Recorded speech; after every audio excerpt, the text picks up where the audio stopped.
October 15th, 1973. Steve McQueen walked onto Stage 7 at Paramount with a loaded Colt .45. Frank Kellerman had just spent 3 hours trying to convince Hollywood's biggest star to accept second billing. Now McQueen stood 10 feet away, gun drawn, cameras rolling. "Cut the cameras," Frank ordered. McQueen shook his head. "Keep them rolling, Frank. This one's for posterity." 300 crew members watched in silence. Frank's hands trembled as he realized this wasn't about the script anymore. McQueen had found the photographs, the ones from 1952, the ones Frank thought he'd buried with Angela Moretti's body in the Mojave Desert. McQueen smiled that trademark grin and slowly raised the gun. "You want to know what real acting looks like, Frank? Watch me perform your confession." The cameras kept rolling, and Frank Kellerman finally understood he wasn't directing this scene anymore.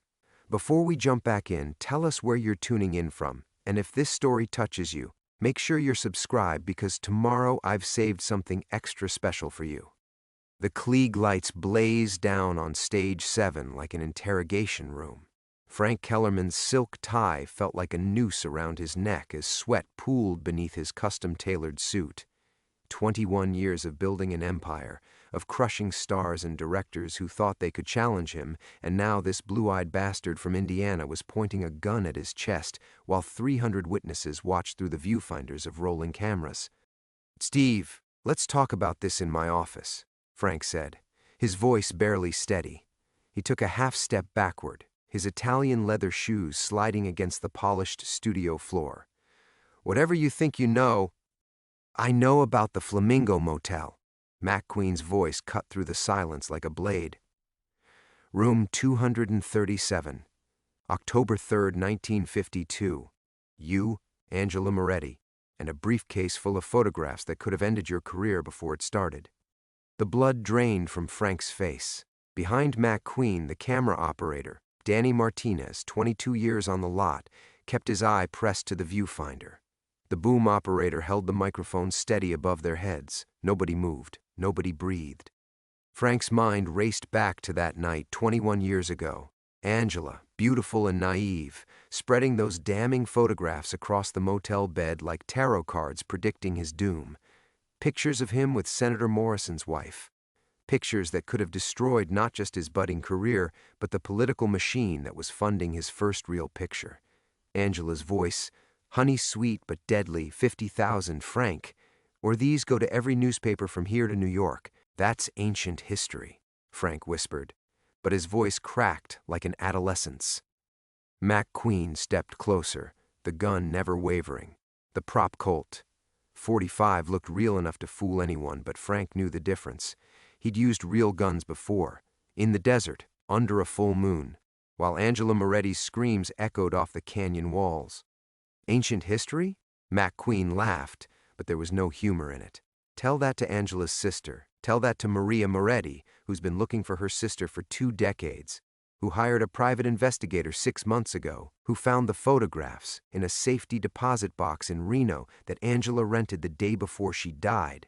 The soundstage might have been a cathedral, so complete was the silence. 300 pairs of eyes watched Frank Kellerman, the man who'd made careers and destroyed lives with equal efficiency, as his legendary composure crumbled like old film stock. Frank's empire stretched from this very stage to offices in New York, London, and Rome.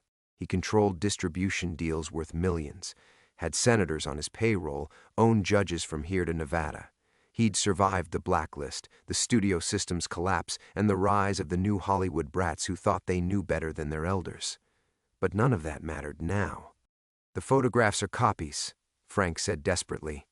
"Even if they exist, there's no proof I was involved in Angela's disappearance." "Disappearance?" McQueen's grin turned predatory. "Is that what you call it when you put a bullet in someone's head and bury them in the desert?" The camera operator adjusted his focus. The film kept rolling, capturing every word, every gesture, every drop of sweat that rolled down Frank Kellerman's temples. In a few hours, this footage would be processed, printed, and locked away in the studio vaults. But McQueen had friends in the editing room, friends who owed him favors, friends who could make copies. Frank thought about his wife Eleanor, probably playing bridge at the country club right now, oblivious to the fact that her husband's world was imploding on stage 7. He thought about his son Michael, fresh out of Stanford Business School, ready to inherit the Kellerman legacy. He thought about the mansion in Beverly Hills, the ranch in Montana, the yacht moored in Marina del Rey, all of it built on Angela Moretti's bones. "What do you want?" Frank asked finally, his voice barely a whisper. McQueen's smile widened. Behind him, the cameras continued their silent witness, recording every moment of Frank Kellerman's fall from grace. The gun remained steady in McQueen's hand, pointed not just at Frank's chest, but at everything he'd built, everything he'd stolen, everything he'd killed to protect. "I want the truth, Frank. All of it, on camera. For posterity." McQueen's finger moved to the trigger. "And I want you to start with the night you murdered Angela Moretti." The Klieg lights burned like the desert sun Frank remembered from that terrible October night in 1952. And just like that night, there was nowhere left to run. Chapter 2, Introduction. Frank's mouth opened, but no words came. The weight of 21 years pressed down on his shoulders like the lead apron at the dentist's office, that same suffocating heaviness that had haunted his dreams since 1952. The gun in McQueen's hand seemed to grow larger, more real, as if the space between prop and weapon had collapsed along with the careful walls Frank had built around his secret. "I can't," Frank started, his voice catching. The Klieg lights above bore down mercilessly, turning the soundstage into a furnace. He could feel his expensive shirt clinging to his back, could taste the copper of fear on his tongue. "There are 300 people here, Steve. Crew members, union guys. They don't need to see this." McQueen's laugh was sharp as broken glass. "You worried about collateral damage now? That's rich, coming from the man who built Kellerman Pictures on a foundation of bones." The camera operator, Danny Martinez, who'd been with the studio since Frank bought it in '61, shifted uncomfortably behind his viewfinder. Frank could see the confusion in Danny's weathered face, the slow realization that this wasn't scripted, wasn't part of the Western they'd been shooting for the past 6 weeks. This was something else entirely, something dangerous. Frank's mind drifted, unbidden, to Eleanor. Sweet Eleanor, who still believed her husband was the ambitious but fundamentally decent man she'd married in 1954. She'd be at the Hillcrest Country Club now, her silver hair perfectly coiffed, playing bridge with the other studio wives, probably bragging about Michael's new position at the company, how proud she was that their son wanted to follow in his father's footsteps. If she only knew what footsteps those were, what blood they'd tracked through the years. "You're thinking about your family," McQueen observed, his voice dropping to barely above a whisper. "Good, because they're going to be watching when this hits the theaters. Your wife, your boy, all those fancy friends of yours in Beverly Hills. They'll all get to see who Frank Kellerman really is." The boom operator, a kid Frank didn't recognize, probably new, maybe 25 with nervous eyes, held the microphone steady above their heads. Every word was being captured, preserved on magnetic tape that could be played back, copied, distributed. Frank's confession, when it came, would echo through eternity.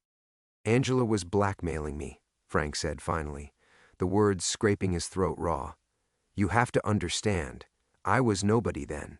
Just another hustler with big dreams and empty pockets. The photographs she had, they would have destroyed everything before it even began. So you killed her." McQueen's statement hung in the air like smoke. Frank closed his eyes, and suddenly he was back in the desert, 21 years younger but already corrupt to his core. The October moon had been full that night, casting long shadows across the Joshua trees. Angela's car had broken down, or so she'd claimed in her phone call. She needed help, needed someone to drive out to the middle of nowhere and bring her back to civilization. It had seemed like Providence, like the universe offering him a solution to his problem wrapped in the guise of chivalry. "She was scared," Frank whispered, his eyes still closed. "When I got there, she was sitting on the hood of her Plymouth smoking a cigarette, wearing a yellow dress. Christ, I can still see that dress." The soundstage had gone completely silent, except for the low hum of the cameras and the whisper of the air conditioning system cycling on and off. Frank could feel 300 pairs of eyes on him, could sense the crew members leaning forward, straining to hear every word of his confession.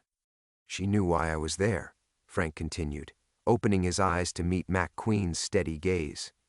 "Soon as she saw me get out of the car, she knew. But she was brave, I'll give her that. Stood up straight, looked me right in the eye and said, 'You don't have to do this, Frank. We can work something out.'" McQueen's finger tightened almost imperceptibly on the trigger. "But you did it anyway." Frank nodded slowly, feeling something break inside his chest. The weight of the secret had been crushing him for decades, turning his dreams into nightmares, poisoning every success with the taste of Angela's blood. Part of him, a part he'd buried deep, felt relief at finally speaking the truth. "I brought a gun," Frank said. "My father's service revolver from the war." Angela started backing away when she saw it, started pleading. But I couldn't stop. Too much was at stake. My future, my dreams, everything I'd worked for. The confession hung between them like a death sentence. Frank looked at McQueen's face and saw no mercy there, only the cold satisfaction of a hunter who'd finally cornered his prey. Behind the cameras, the film kept rolling, capturing every moment of Frank Kellerman's destruction. Chapter 3, Inciting Incident. The telephone's shrill ring cut through the silence like a gunshot.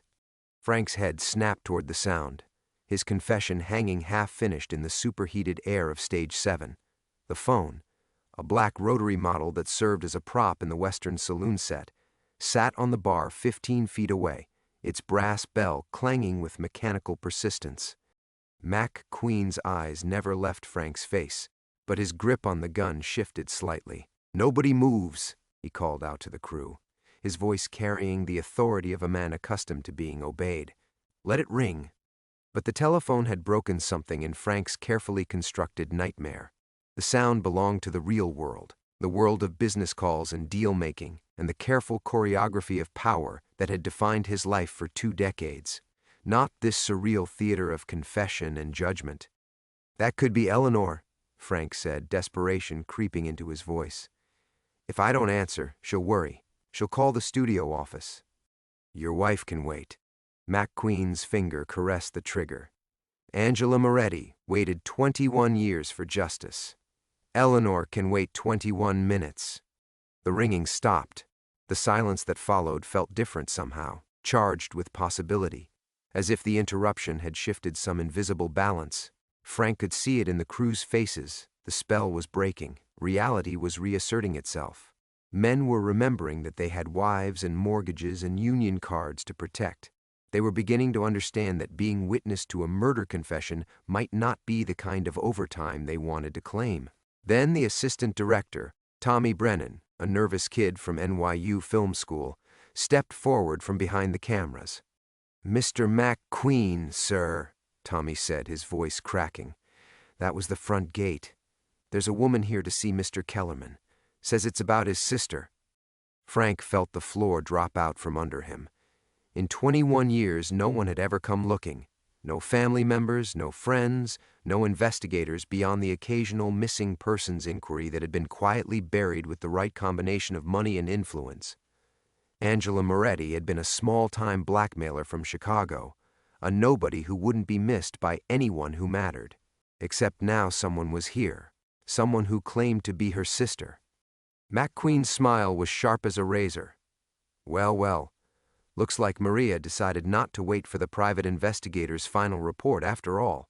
"You set this up," Frank whispered.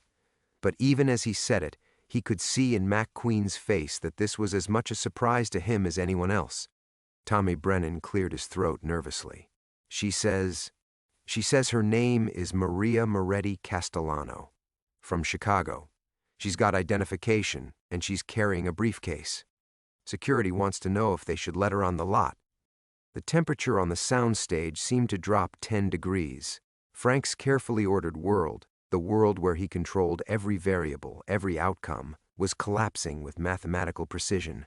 First McQueen's ambush, then his own confession, and now this, the past walking through the front gates of Kellerman Pictures like an uninvited dinner guest.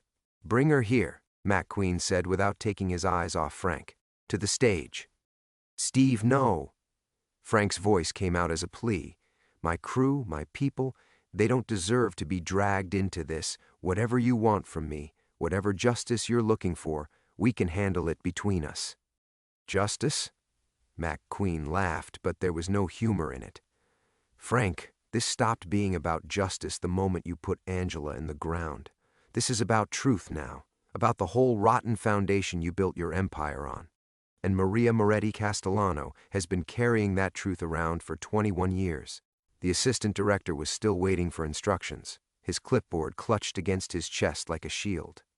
Behind the cameras, the crew members shifted uncomfortably, sensing that they were about to become witnesses to something that would follow them for the rest of their lives. Frank thought about running. The exit was 30 feet away, and even at 62, he could probably reach his car before anyone stopped him.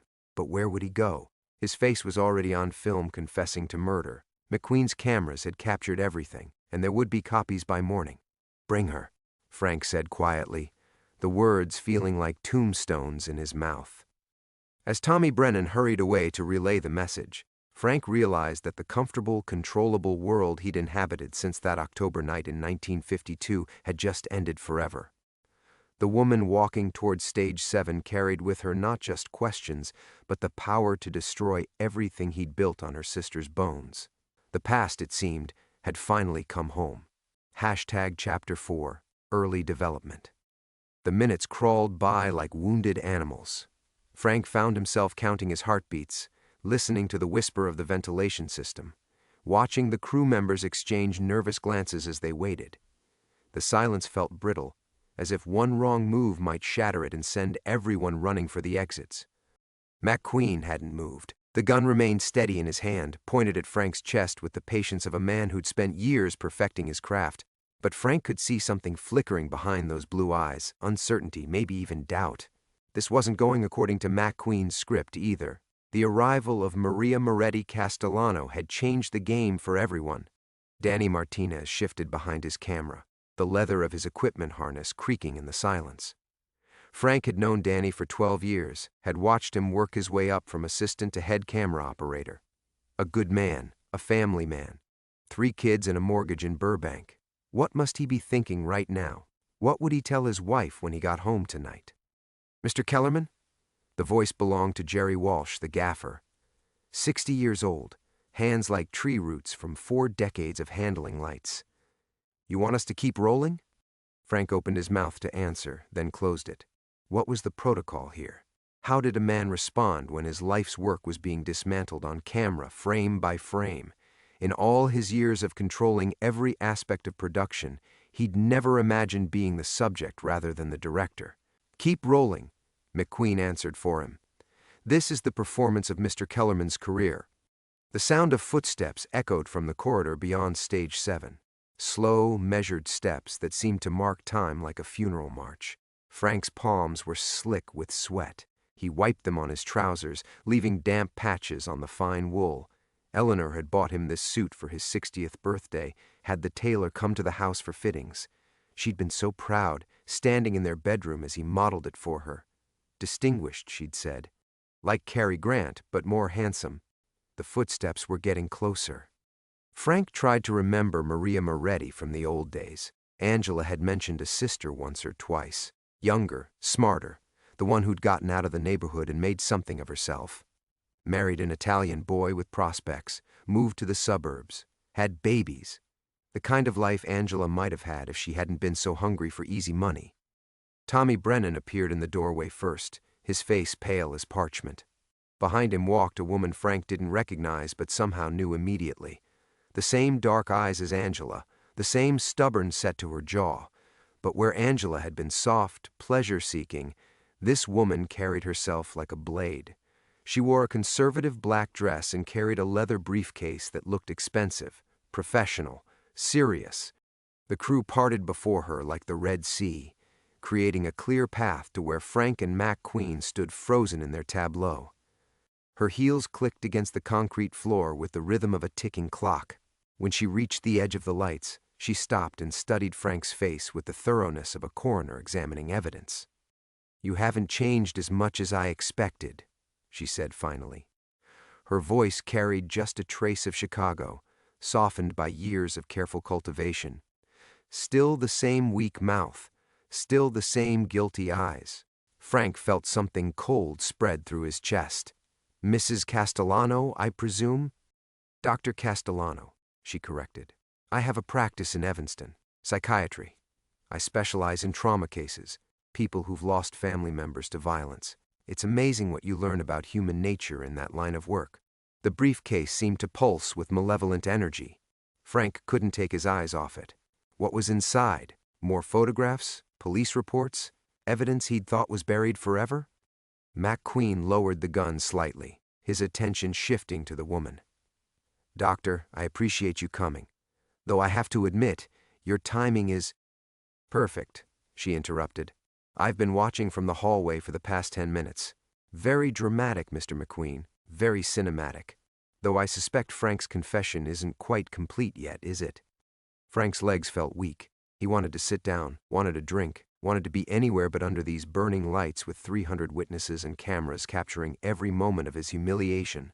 But more than that, he wanted to know what Maria Moretti Castellano knew, what she could prove, what she wanted from him. "I don't know what your sister told you," Frank began, but Maria held up a hand to stop him. "Angela didn't tell me anything," she said, setting her briefcase on a nearby prop table. "She couldn't. She was dead. But the private investigator I hired 6 months ago, he told me quite a lot." The briefcase's latches clicked open like gunshots in the silence. Chapter 5, Middle Development. The first thing Maria pulled from the briefcase was a photograph. Black and white, 8x10, the kind of police evidence photo that captured truth with brutal clarity. She held it up so Frank could see, and 21 years collapsed into nothing. Angela Moretti's face stared back at him, but not as he remembered her. Not the sultry blackmailer in the yellow dress, but a corpse in the desert. Her eyes were closed, her skin waxy under the harsh flash of the camera. A neat bullet hole marked her forehead like a third eye. "The Riverside County Sheriff found her 3 days after you killed her," Maria said, her voice steady as a surgeon's hand. October 15th, 1952, a rancher looking for stray cattle. She'd been partially buried in a shallow grave, but the coyotes had been at her. Frank's stomach lurched. He told himself for 21 years that he'd buried her properly, given her some dignity even in death. But he'd been in a panic that night, digging frantically with a tire iron in the hard desert soil. Of course it hadn't been enough. The crew had gone completely silent. Even the cameras seemed to whisper more quietly, as if the machines themselves understood they were recording something sacred and terrible. McQueen stepped closer, the gun still in his hand but forgotten now. "What else you got in there, Doc?" Maria reached into the briefcase again, this time producing a manila folder thick with documents. The coroner's report, the ballistics analysis, the witness statements. She opened the folder, pages rustling like dead leaves. "Did you know that Angela told 3 different people she was meeting you that night, Frank? Her landlady, the bartender at Mickey's tap room, her neighbor, Mrs. Kowalski." Frank felt his knees buckle slightly. All these years he'd believed Angela had been alone, disconnected, the kind of woman who could disappear without leaving ripples. But of course she'd had a life, connections, people who noticed when she didn't come home. "The police investigated for 6 months," Maria continued, her finger tracing down a typed report. "They even talked to you twice. Do you remember what you told them?" Of course he remembered. He'd rehearsed the lie until it felt like truth, delivered it with the same conviction he'd later bring to selling scripts and courting investors. "I told them Angela had called asking for money, but I refused to see her, said I was home with Eleanor all evening. And Eleanor confirmed your alibi." Maria's smile was sharp enough to cut glass. Devoted wife. She believed every word, didn't she? Probably still does. Frank thought of Eleanor at the country club, playing bridge with her careful smile and her careful friends. She'd built her identity around being Mrs. Frank Kellerman, wife of the successful producer. Their entire social circle, their standing in Beverly Hills society, their son's prospects, everything balanced on the lie Frank had been telling for 2 decades. "What do you want?" Frank asked, though he already knew the answer would be worse than he could imagine. Maria pulled out another photograph.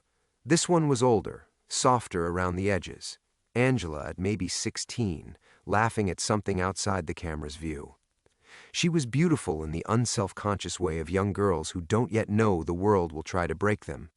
She wanted to be an actress, Maria said quietly. Did you know that? Before she got mixed up in the blackmail business, before she got desperate enough to threaten powerful men. She wanted to come to Hollywood and be in pictures, just like half the girls in Chicago. Frank's chest tightened. He'd never thought about Angela's dreams, her hopes.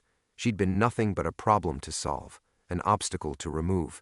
The idea that she'd wanted the same thing he'd wanted, success, recognition, a place in the golden world of Hollywood, felt like a blade twisting in his gut. She could have been one of your stars, Maria continued, her voice gaining strength.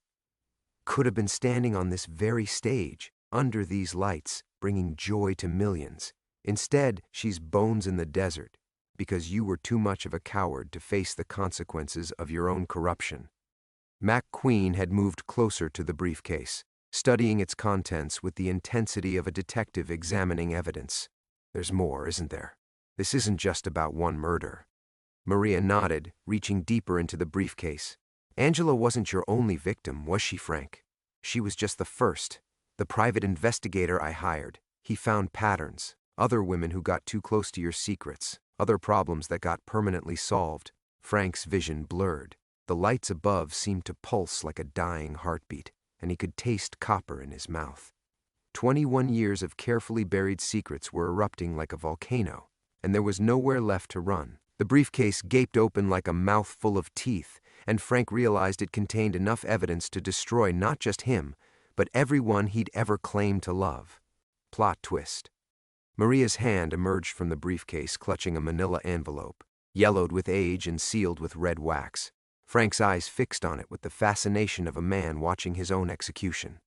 Something about that envelope felt different from the other evidence, more personal, more damning. The investigator found this in a safety deposit box in Chicago, Maria said, her fingers working at the wax seal. Bank records show it was opened in October 1952, just 2 weeks after Angela's murder. Want to guess whose name was on the signature card?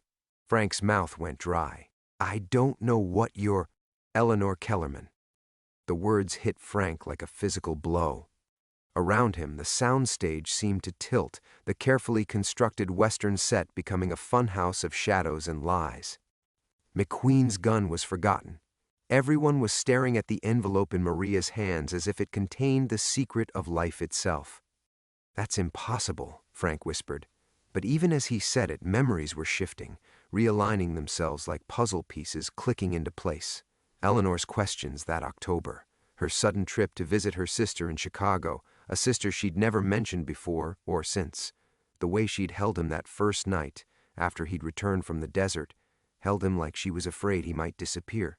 Maria broke the seal and pulled out a single sheet of paper, handwritten in the careful script Frank had seen on shopping lists and birthday cards for 30 years. His wife's handwriting. Should I read it aloud? Maria asked. Or would you prefer to do the honors? Frank's legs gave out. He sank onto a prop crate, the painted wood creaking under his weight. The crew pressed closer, drawn by the magnetic pull of catastrophe. Even the cameras seemed to lean in, mechanical vultures sensing carrion. McQueen had lowered the gun completely now, his actor's instincts recognizing that the real drama was happening without him. Read it, he said quietly. Maria's voice carried clearly in the superheated air. My dearest Angela, I know what Frank is planning to do to you. I've known for days, but I was too much of a coward to warn you until now. He thinks I don't pay attention, that I'm just the pretty wife who arranges flowers and plans dinner parties. But I've been listening, I've been watching. I know about the photographs, about what you saw in that hotel room, about the congressman and the money. I know Frank can't let you live with that information. The words fell like hammer blows. Frank felt his entire life rearranging itself, 21 years of marriage recontextualizing into something alien and terrifying. All this time he'd believed Eleanor was innocent. All this time she'd known. Maria continued reading, I'm writing this because I can't bear the thought of you dying for my husband's sins. Take the train to Los Angeles. Not the plane, never the plane when Frank is involved. Go to the police immediately. Tell them everything. Don't trust him. Don't meet him alone. Don't believe his promises. Frank's vision grayed around the edges. His perfect wife, his devoted Eleanor, had tried to save his victim, had known about the murder before it happened, and done everything she could to prevent it. There's a postmark, Maria said, studying the envelope. October 13th, 1952, 2 days before Angela died. But here's the interesting part. She reached into the briefcase and pulled out another document. This is Angela's phone record from the hotel where she was staying. She received a long-distance call from a Beverly Hills number on October 14th. Want to guess whose number? The soundstage was utterly silent except for the whisper of the air conditioning and Frank's ragged breathing. He could feel the weight of 300 eyes on him, could sense the cameras drinking in every detail of his dissolution. Eleanor called her, Frank said, his voice barely audible. She warned her directly. But Angela didn't listen. Maria's tone was surgical, precise. She thought she could handle you. She thought she was smarter than some Hollywood producer. She kept the appointment anyway. Frank's hands were shaking now, trembling like autumn leaves. Every conversation with Eleanor over the past 21 years was reshaping itself in his memory. Her careful questions about his business trips, her insistence that he hire bodyguards, her sudden interest in their finances, in making sure she had access to the bank accounts. He'd thought she was becoming a more devoted wife, more invested in his success. She'd been preparing for the day his crimes caught up with him. She's known all along, Frank whispered. Every anniversary, every Christmas morning, every time she said she loved me. She's known I was a murderer. McQueen holstered the gun with a gesture that seemed almost anticlimactic. Congratulations, Frank. You just discovered that the person who knew you best was the one playing you all along. The revelation settled over the soundstage like radioactive dust, poisoning everything it touched. Frank stared at the letter in Maria's hands, watching his wife's familiar handwriting swim before his eyes like words written underwater. The careful loops of Eleanor's penmanship, the same hand that had signed Christmas cards and shopping lists for 30 years, now looked like evidence of his ultimate betrayal. Not his betrayal of her, but hers of him.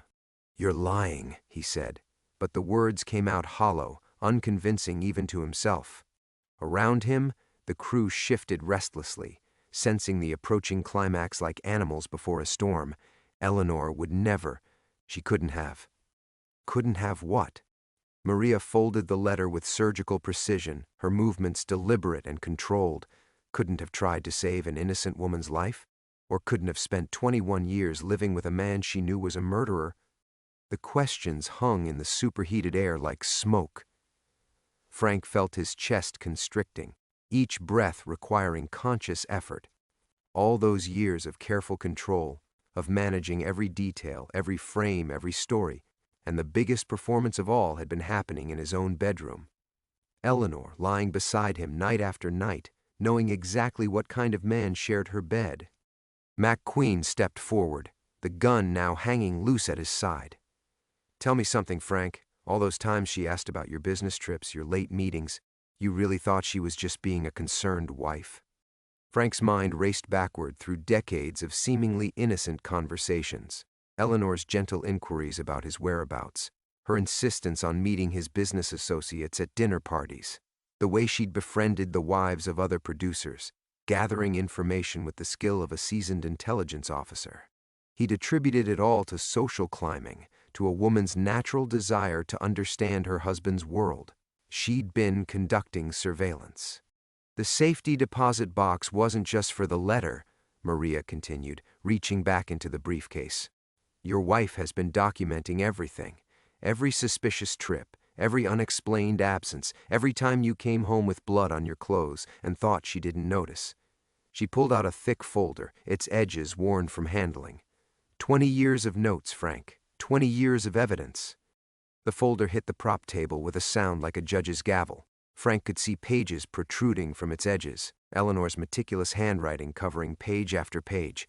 How many nights had she sat in her study, carefully recording his comings and goings while he slept?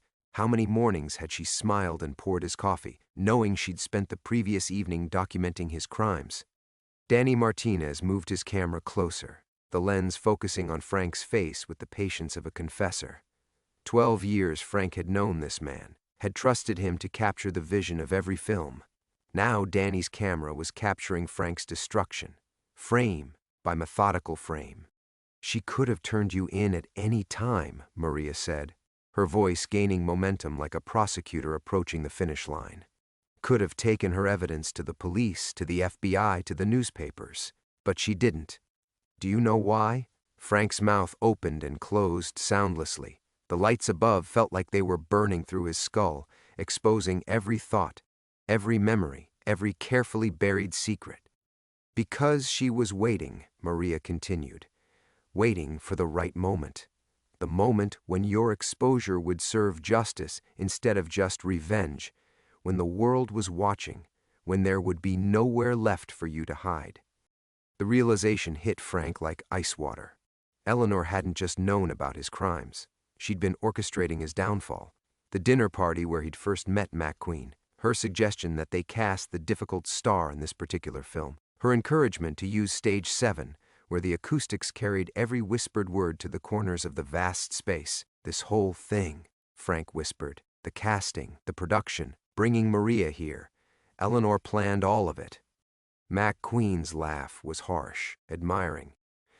"Your wife's been playing chess while you were playing checkers, Frank. And checkmate just walked through that door."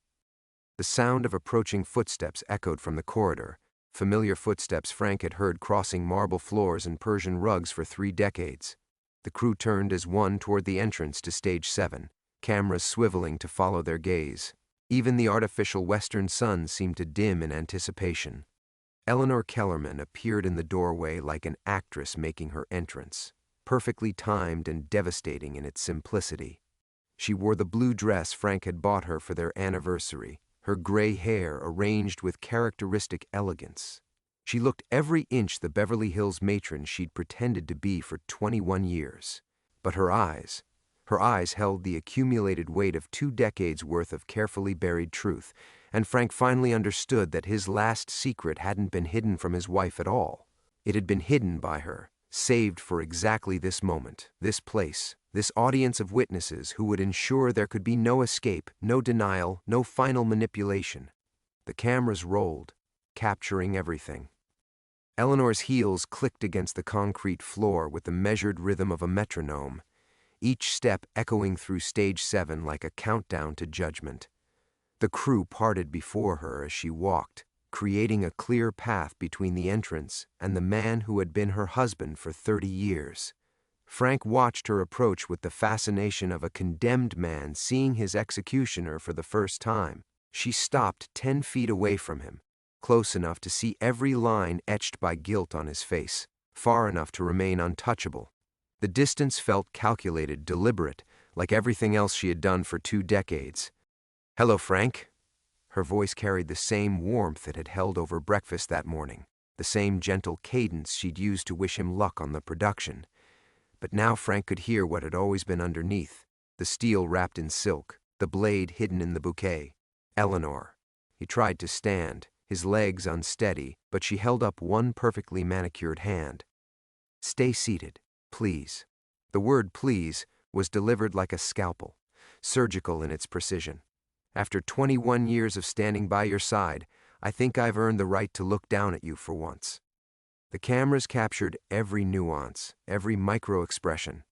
Danny Martinez moved like a man in a trance, his lens drinking in the destruction of everything Frank had built. The artificial western sun cast Eleanor's shadow across the painted desert, a dark shape that seemed to swallow Frank whole. "You knew," Frank said, his voice breaking on the words.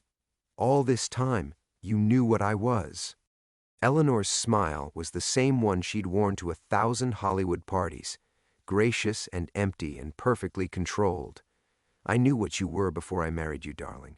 Did you really think I'd overlook the blood on your shirt that October morning, the dirt under your fingernails, the way you burned your clothes in the backyard and told me you'd spilled wine?" Maria stepped forward, the briefcase still open at her feet like Pandora's box. "Tell him about the others, Mrs. Kellerman. Tell him what you found." Eleanor's gaze never left Frank's face. Patricia Wynne, 1954. The script girl who saw too much during the filming of Midnight Boulevard, officially a suicide, pills and alcohol in her apartment. But you'd been there that night, hadn't you? I found the matchbook from her building in your coat pocket. Frank felt his world tilting, the painted backdrop behind him seeming to shift and blur. Eleanor, I never... James Morrison, 1958.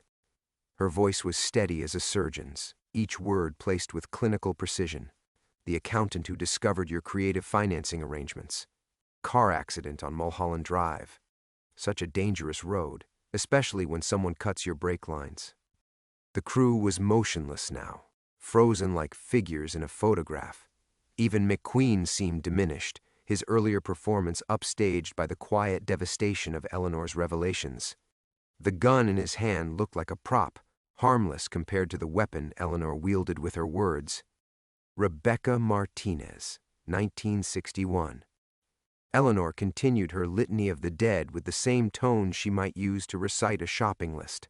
The journalist investigating mob connections in Hollywood. Found in her hotel room, apparent heart attack, except she was 28 years old and in perfect health. I kept the receipt from the pharmacy, Frank. The one where you bought Digitalis under a false name. Each name hit Frank like a physical blow. He'd thought he'd been so careful, so clever. But Eleanor had been there for all of it, watching, documenting, preserving the evidence of his sins like a collector maintaining her most precious specimens. Why? Frank's voice was barely a whisper. Why didn't you stop me? Why didn't you turn me in? Eleanor's expression softened for just a moment, and Frank caught a glimpse of the woman he'd fallen in love with 3 decades ago. Because I thought I could save you. Because I thought if I just loved you enough, if I just gave you enough reasons to be better, you'd stop. But you never did you? You just got more careful. She reached into her purse and withdrew a small audio recorder, its red light blinking like a mechanical heartbeat. Every confession you made in your sleep, every name you whispered when the nightmares took you. 20 years of evidence, Frank. 20 years of your own voice condemning you. Frank lunged forward, desperation overriding reason, but McQueen was there instantly, the gun raised and steady. Easy there, Frank. The lady's not finished. Eleanor placed the recorder on the prop table next to Maria's briefcase. 2 decades of carefully preserved truth finally seeing daylight. I gave you every chance to confess, to make amends, to be the man I hoped you could become. Instead, you just killed more people. The weight of her words settled over the soundstage like a funeral shroud. Frank looked around at the faces surrounding him, the crew, the actors, the cameras, and realized he was seeing his own wake. Everything he'd built, everyone he'd controlled, all of it was dissolving in the harsh light of truth. Eleanor straightened her dress, smoothed her hair, and looked at him one final time with something that might have been pity. Goodbye, Frank. The soundstage held its breath as Eleanor's heels clicked toward the exit, each step marking the end of an empire built on buried bones. Frank remained seated on the prop crate, his body folded inward like paper touched by flame. The cameras kept rolling, Danny Martinez too stunned to call cut, his lens capturing the slow-motion collapse of a man who had controlled Hollywood for 3 decades. McQueen lowered the gun completely, the weapon suddenly seeming as obsolete as the painted backdrop behind them. The real performance had belonged to Eleanor all along. Her exit left a vacuum that sucked the drama from everything else, reducing Frank's grand western to what it had always been, elaborate set dressing for a tragedy written in blood. Jesus Christ, someone whispered from the crew. Frank couldn't tell who. Didn't matter. They were all witnesses now, carriers of a story that would outlive every film he'd ever made. Maria closed the briefcase with a soft snap that echoed like a coffin lid. She looked at Frank with something that might have been sympathy if he'd been worth the emotion. The FBI will be here within the hour. My editor goes to press tonight. She paused at the edge of his vision. For what it's worth, Angela would have forgiven you if you'd just told the truth 20 years ago. Then she was gone too, leaving Frank alone with his crew and the weight of his choices. The artificial sun above began to dim as someone, Danny probably, finally reached for the lighting controls. The painted desert faded into shadow, and Frank found himself sitting in gathering darkness, surrounded by the bones of his last film. 300 people had watched his world end, and somehow that felt appropriate. He'd spent his life controlling audiences, manipulating their emotions, crafting their reactions frame by frame. Now they'd witnessed the only honest moment of his career. McQueen holstered the gun and walked over to where Frank sat hunched on the crate. The actor's face held no triumph, no satisfaction, only the hollow exhaustion that came after a performance that had cut too deep. "You know what's funny?" McQueen said, lighting a cigarette with hands that barely trembled. "I thought this was about my career, about getting respect, getting control." He exhaled smoke into the cooling air. "But it was never about me at all, was it? It was about her, all of it. Eleanor pulling strings for 20 years, waiting for the right moment to let you hang yourself." Frank tried to speak but found his throat had closed. The weight of Eleanor's revelation was still settling over him like sediment in still water. His wife, his beloved faithful wife, had orchestrated everything. The casting of McQueen, the choice of this script, with its themes of justice and vengeance, even the scheduling that had brought Maria here today. Eleanor had conducted his downfall like a symphony, and he'd never heard a single note until the final movement. The crew began to disperse, conversations hushed and urgent. Frank caught fragments. Can you believe 20 years, his own wife? They'd go home to their families tonight, carrying the story of Frank Kellerman's fall by morning. Every agent, every studio head, every ambitious young filmmaker in Hollywood would know how the great producer had been undone by the woman who knew him best. Danny Martinez approached with his camera finally powered down, the lens that had captured Frank's empire now witnessing its ending. "Frank, Jesus, I don't know what to say." Frank looked up at the man who'd shot 12 films for him, who'd helped him craft the visual grammar of an entire decade of cinema. Danny's face held something Frank had never seen there before, pity mixed with revulsion, professional respect curdled by moral disgust. "Just make sure you get the footage to the right people," Frank said, his voice sounding hollow in his own ears. "The FBI, the newspapers. Don't let anyone bury this." Danny nodded slowly. "The whole industry's going to know by tonight." "Good." The word surprised Frank with its sincerity. After a lifetime of controlling information, of managing narratives and manipulating truth, there was something almost liberating about total exposure. No more secrets to protect, no more lies to maintain, just the truth, ugly and complete, finally dragged into the light where it belonged. As the soundstage emptied around him, Frank remained on the prop crate in the gathering darkness. Outside, he could hear sirens in the distance, whether coming for him or just part of the eternal Los Angeles symphony, he couldn't tell. Either way, it felt fitting. Eleanor had been right about one thing. He'd never stopped, never chosen redemption over power, truth over control. He'd just gotten better at hiding the bodies, more sophisticated in his methods of silencing inconvenient voices. Now, finally, the reckoning had come, and it wore his wife's face,